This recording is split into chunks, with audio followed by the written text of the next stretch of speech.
Observation and assessment, chapter 6. Observation is so important. This is how you learn about children because they can't necessarily tell you what they're learning or what they need to know or what's happening with them. So you need to learn this stuff about kids by watching what they do, watching their behavior. You should be observing all the time. All of your time that you are with children, you should be observing what's going on, right? You should be observing their behavior, their language, their development. What is important is how you reflect on that and use that to inform your teaching. So we'll talk about that. So, why do we observe? We observe to improve our teaching. We are looking at what children are doing and understanding if how we're working with them is successful or not, and then changing it up if we think we need to do something different or better. So it helps you adjust or validate your perception. Stopping to think objectively allows you to better understand child's behavior and motivation. When you are observing a child, you need to be objective about it. You need to let your biases go because what children do and the reasons that they do things and the thinking behind things are often very different from the adult thought process or um, the adult world. So if you see a child who is hitting a kid and you think, well, of course he's mad at him. It may not be that he's mad at him. It may be that he doesn't know how to get the child's attention. It may be that he's meaning to do something, um, friendly. It may be he's trying to hug him, but he doesn't have the ability to do it the way it needs to be. So that's how you, and so when you see that, if you think, oh, wow, I wonder why that kid did that, and you observe and observe and observe, and you see, wow, he actually really likes that other kid. So I don't think he was trying to, you know, hurt him. um, then you can talk to the child or show the child other ways that they can get somebody else's attention. Make sense? Um, to help families, this is an objective way to share information and compare. So you should be observing all the time. And when parents ask you questions, you can say, oh, well, when Jessica does this at school, it happens because of that. Or we've noticed at school that Ethan doesn't seem to know his letters. Would it be okay if we worked with him on that? So being able to say, this is what we've seen at school, or this is what we haven't seen at school, is helpful when you're talking to families. Observations help you build your curriculum, right? We may see that children in a class are really good at letters, and so we may increase the amount of time we're spending on letters. We may see that children in a class are really interested in farm animals. So we're going to add more farm animals to our curriculum. We're going to teach about math through using farm animals or something. To construct and apply theory, looking at children's actions and behavior give us clues to their development and how we should work with them. So we have this knowledge of child development, right? And then we see how actual children are acting, and we think about, oh, how does this fit together? So that's one of the ways that we talk about or use observation, and then to assess children's development. So what you want to see is in your observation that children go from this level of development to this level of development. And if you're not seeing that, that's something to be concerned about. So what are you observing? You are observing each individual child in your care all the time. You're observing children in groups. You're observing developmental relationships. So, how is a child's cognitive development? It's his learning, his brain. How is that relating to his language development? Or a child's physical development? How is that relating to her um, social emotional development, right? If she can, let's think about babies even.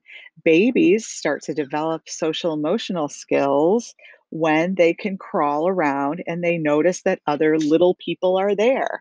So you start those social emotional development as it relates to people around you when you're in the baby room, right? When you get to be a toddler, there's a lot of pushing and touching each other, and that's because they have the mobility to get around. And so that's how social, emotional, and physical development relate to each other. Influences on behavior. So, what is triggering a behavior? What is making a child do a thing that is either it may be a positive behavior or it may be a negative behavior or a challenging behavior? If a child doesn't have language skills, they're going to be more likely to use physical means to get what they want, right? So you can observe that when we see that Fletcher is pushing kids on the playground, it may not be because he doesn't like other kids, but it may be because he wants what they have, but he can't tell them that. And then understanding of self, and we'll talk about that. So, um, like I said, you're looking at children as individuals and then tailoring to your teaching, your instruction, the way you relate to them to each child. You're not going to relate to every child the same way. And your observation of that child is going to inform how you relate to them, right? If you know that, some kids really like jokes and teasing, some kids really don't get that. So you're not going to do that with a child that's going to upset, right? But it may be the only way that you can relate to another child in the classroom. Children in groups. You're looking at your expectations for a group. So if I have a whole bunch of 3-year-olds, what are my expectations for them based on what their general development should be? And then looking at each individual within the group. How is Jessica's language development compared with Ryan's? Okay.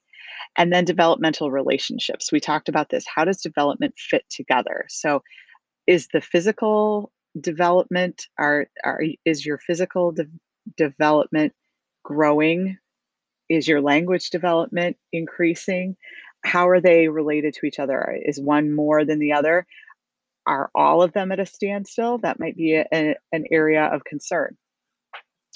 Influences on behavior. This is we talked about this too. We want to be observing children to see why they are doing what they're doing, right?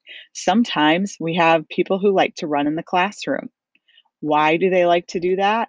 Well, it may not be that they like to do that. It may be just that you've set up the furniture in such a way that it makes it like easy to do. And if you observe a couple of days of a child running in the classroom, think, maybe if I move that bookshelf, it might stop the running. That's what observation is for. And then understanding of self, reflecting on the effect of your own teaching. So you're taking your observations and reflecting on them and saying, did I do the right thing in that situation? Did that child respond how I wanted them to? Maybe I should have done something a little bit differently.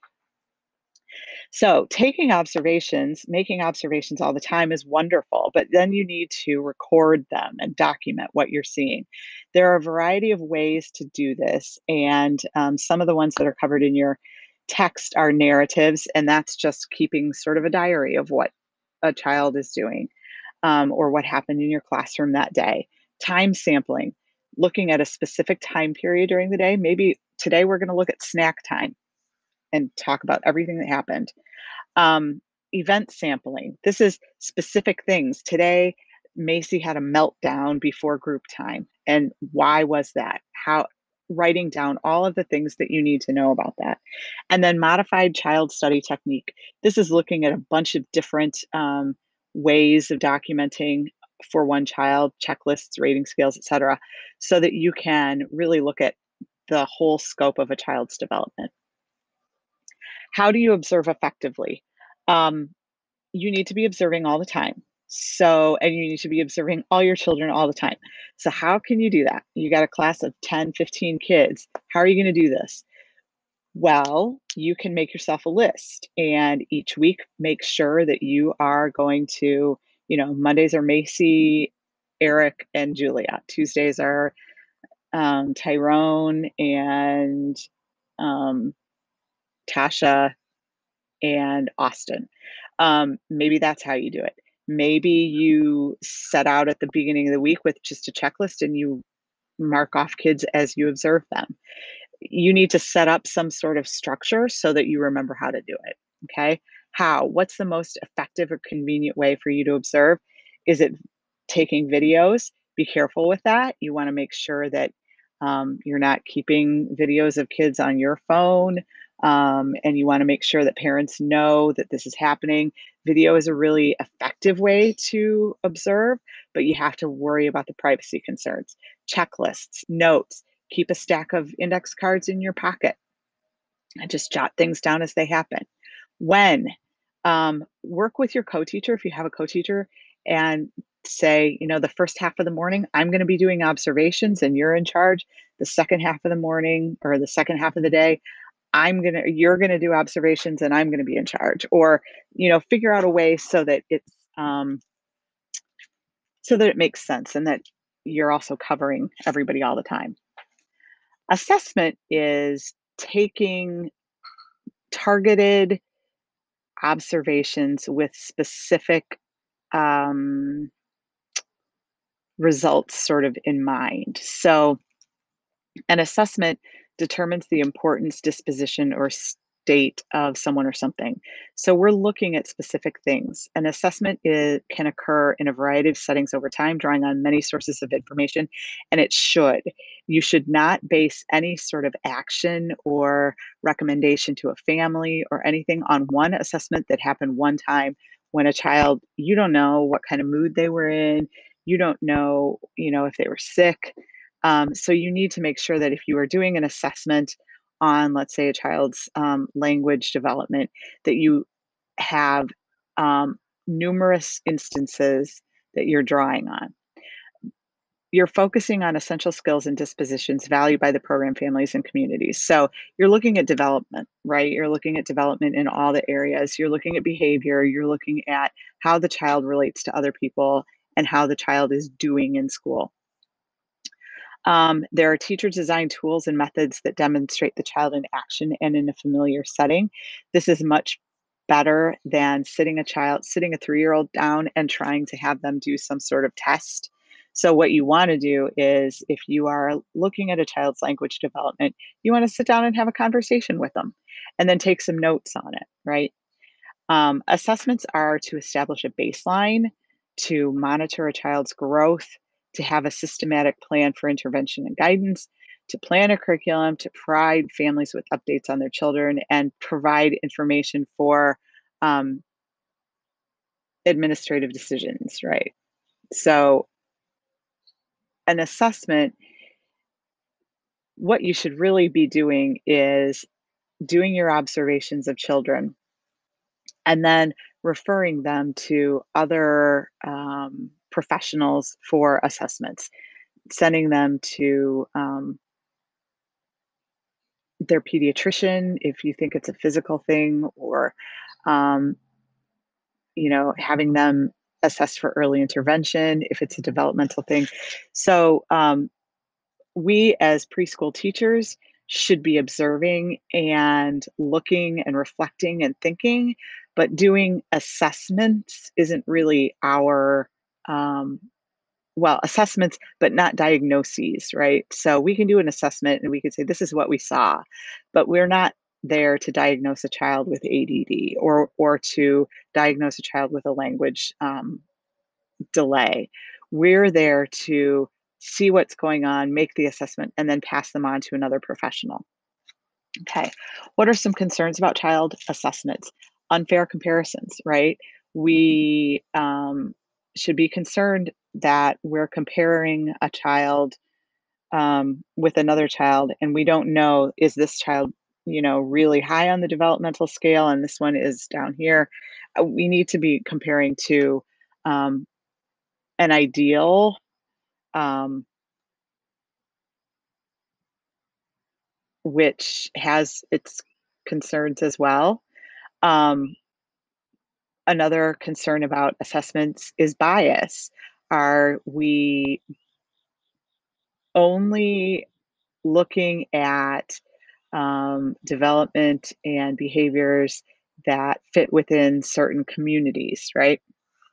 So if I have a child who comes from a community where um, they're not encouraged to be independent or to feed themselves, where the families feel this sense of nurturing and love that comes through feeding a child who's 3 or 4 years old, um, and then I'm assessing them and saying, "Hey, that child doesn't feed himself." It's my bias maybe that's in the way there. Overemphasis on norms, um, and too narrow perspective are some things that we need to worry about. Like, we need to look at each child as they are, and we'll notice if there are concerns that their development is well behind where it should be. And it's important that we notice those things and make the right kinds of referrals. But we don't want to focus so much on, is this child normal? Um, all children are normal and no children are normal, right? If you've been in child care, child development, early childhood education, you know that kids are all over the place, and it's okay. That's how they do it. That's how they develop and grow, by being all over the place and doing all kinds of crazy things, right? One thing that's important to understand are authentic assessments, which are taking actual activities and samples of kids' stuff that they've done and putting it together and documenting the growth by looking at the stuff over time. Portfolios are a fantastic way to document a child's growth. Taking their art samples, cutting samples, writing samples, photos of things that they've done, quotes and social interactions, and then teacher commentary. Our students at our school, we started them with portfolios the minute they walked in the door, and we included samples of stuff that they did every year, along with um, observations that teachers made, things that they said, things that they did. And it was a great way. Those then would move up through the years as the child was there, because you could go from 6 weeks to almost 5 years old or 5 years old, um, to see that child's growth. And in addition to using it as a teaching um, tool for the teachers to move on and look at, it was great to be able to hand those to the parents at the end of the child's tenure at our school and say, look at all the things that we did over the years. So, making sure that you are keeping some samples and some examples of children's work and behavior is very important. That's observation and assessment.